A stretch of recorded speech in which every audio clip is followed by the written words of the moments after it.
Southeast Radio's Business Matters with Karl Fitzpatrick. Southeast Radio. Welcome back to Southeast Radio's Business Matters with me, Karl Fitzpatrick. Well, at the tender age of 17, Breda McCague joined the Reserve Defence Forces, and that experience has enabled her to become a transformational specialist and to benefit her clients. Breda joins us now to tell us more. So, Breda, what initially attracted you to the Reserve Defence Forces? I don't know whether I was very smart or crazy, Karl, but at 17 I had no aspirations in a military career in any sense, and I didn't have any background or family in it. And I literally was asked a question of another 17-year-old girl who had discovered that girls were being allowed into this Reserve Defence Forces, and should we go? And I was sold on it when I heard that girls hadn't been allowed into it before, and it was great crack. So talk to us about the life skills that you picked up during your time there. Yeah, so I ended up 20 years in it and found I absolutely loved it, to my own surprise. So the message in there for a lot of people I coach is say yes to the things that scare you is the first thing, because you never know where they're going to bring you. In the Reserve Defence Forces, I ended up learning how to be a leader. They coached me. They taught me how to coach others. They taught me how to motivate myself, be disciplined, and they taught me how to help others learn how to motivate themselves. And of course, most people are in fear of the unknown. So how do they change that mindset?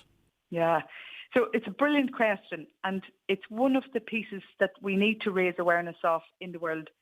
For people to be able to see their own fears is amazing. So most of us have fear of judgment. So what will people think? What will they say? And this one's too big for our boots, or who does he think he is? And a lot of that keeps people from trying those things that are out of their comfort zone. Then we have fear of failure. So we won't do it well, or we wouldn't be able to do it. When in fact, if you look back at your own track record, everything that you took on to do that initially scared you, you did it really, really well. Fear of change. Humans don't like uncertainty. If you study the hierarchy of needs, Maslow's hierarchy of needs, you'll find humans like certainty. We like familiar. We like the same thing all the time. But unfortunately, if we want to get the best out of the one life we have, then we've got to push ourselves out of those comfort zones. And Breda, tell me about what you learned in the Defence Forces about leadership. Oh, everything. So I used to be fascinated at how some leaders could get everybody motivated. They would run through walls for them, and other leaders couldn't. And what I started studying then was servant leadership. I went into banks then, and I ran a corporate career in tandem with my military, 20 years. So I could see leadership in the corporate space plus the military space. And I was able to analyse how they are all doing different things and what was working in terms of human behaviour and how, people were able to motivate big groups of people. I learned about servant leadership. And so anybody interested listening to this today in leadership should have a look at some of the articles online around servant leadership. If you want people to do anything for you and to give you their best and be at their best and for them to get as much out of it as possible, then your job as a leader is to become that servant leader, and that means you take care of your people. You help them with vision, you help them with clarity around that vision, you support them on their way to delivering some of that mission and vision, but your job is to be behind them, taking care of them, minding them, making sure they're on the right path. That is how you do leadership well. And talk to me about when you had that eureka moment to then put all of that expertise and knowledge and skill into the form of a coaching business. What happened to me, Karl, was I couldn't help myself. I got to the point where I knew too much, I could see too much, and I just decided, you know what, there's a quote, I'm sure you've seen it before, become the change you want to see. And so I got to a place in my life that I could see how this whole human behaviour thing was working. I'd been in so many of the different organisations myself and felt it, lived through it, stepped in those shoes. So I started coaching people. It was kind of spilling out of me. On LinkedIn, I was writing articles and I was sharing articles. And somebody started to, come to me, random people, to see would I do talks for their business. And that's what happened. So my passion overtook my day job, and I became a motivational speaker and coach. And then talk to me about how you got involved in that global foundation called the Lean In movement. So Lean In Foundation is based in San Francisco. It was founded by Sheryl Sandberg. She was the COO of Facebook. And the purpose of the Lean In Foundation is to help women achieve their ambitions, whatever they may be.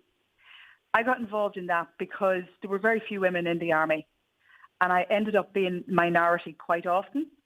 And also I did encounter gender bias. So I understood how people in a position of privilege can often not realise that their gender bias is, making life very difficult for people of a minority group. And then I had led some of the female-led networks in some of the corporates that I had joined to try and see could I help and scale some of the female mentoring that I could see needed to start in those corporate environments. And then I found Lean In. I was looking for a concept really to see could I scale female mentoring across a bank that I worked in at the time. Discovered there was no Lean In the south of Ireland. There was one in Northern Ireland started by a woman called Nuala Murphy. And so we set up one in Dublin. And what I got out of the Lean In Foundation was not only skill and experience in setting up events, running events, doing talks, but also an absolute new boardroom, a personal boardroom of fabulous professional women who had my back, who supported me and encouraged me. They also taught me how women can be each other's greatest allies, and they inspired the hell out of me. So talk to us about the concept that actually underpins Lean In. So it's all about peer mentoring. And what I've learned, whether we're in corporate organisations or it's community groups or social groups, we can all choose to be a mentor to each other because everybody has a bit of a skill in them, and it really just starts with encouraging other people. So Lean In is all about peer mentoring. So I get women and men into different groups, and I help them set agendas of different areas to work on, whether that's discipline, whether that's a skill that they want to learn, i.e. the likes of public speaking or being more confident or being more visible. So how to get out of comfort zones, really, and how to push yourself in your career, get yourself out of those comfort zones we talked about earlier, manage your own fears, and really see what you can do with that one life you had.